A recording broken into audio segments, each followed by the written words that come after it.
Mes chers amis, aussi dramatique que soit la crise que nous traversons, elle a au moins pour avantage de mettre en lumière ce qui était jusque-là largement ignoré, à savoir la prise de contrôle de plus en plus importante de l'administration française et, disons-le, de l'État, par des financiers de haut vol basés à New York ou à Bruxelles qui décident désormais du destin du peuple français.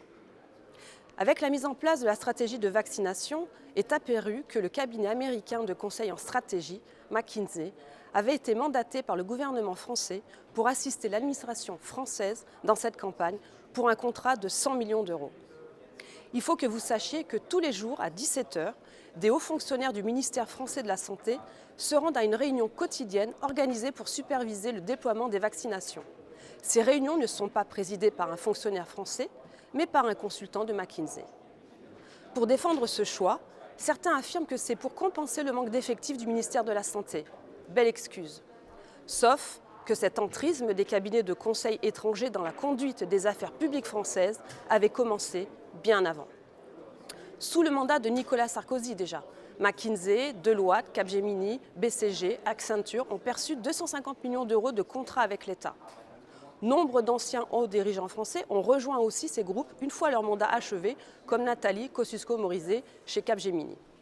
Et pour cause. Tous ces responsables politiques français qui naviguent entre sphère publique et privée ont fréquenté les mêmes écoles que leurs futurs collègues de ces cabinets. Mais avec Emmanuel Macron, les choses sont désormais faites en grand et sans vergogne. Lorsqu'il était ministre de l'économie, l'actuel président travaillait déjà avec McKinsey mais était frustré de ne pas pouvoir davantage développer ses interactions. C'est chose faite désormais. Et croyez bien que ces services vont bien au-delà de la seule campagne de vaccination. On l'a vu avec l'implication de BlackRock dans la réforme des retraites, dans la lutte contre le réchauffement climatique et même dans le secteur de la défense. Ces cabinets américains dictent de plus en plus la conduite de notre administration, payée grassement avec notre argent. Incapable de gérer cette crise, c'est ce même Emmanuel Macron qui a demandé à la Commission européenne de se charger de l'achat de vaccins pour les 27 États membres. Bruxelles se nie à lobby et où l'on sait que McKinsey Global Institute est enregistré dans le registre officiel de l'Union européenne qui, à ce jour, a plus de 12 314 entités enregistrées. L'administration française est donc dépendante de consultants privés étrangers. Et ce gouvernement encourage ce phénomène, comme avec la plateforme de santé offerte avec les deniers publics pour un montant de 9,7 millions d'euros à l'entreprise américaine Microsoft, qui, en plus de ce cadeau financier, a accès à toutes les données de santé des Français. Le domaine de la santé, dont la France a longtemps été en pointe, apparaît en pleine déliquescence.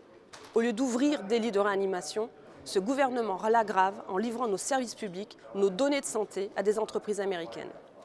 Exigeons de ceux qui nous gouvernent le retour à l'éthique, à la morale inhérent aux services publics, ou sinon remplaçons-les.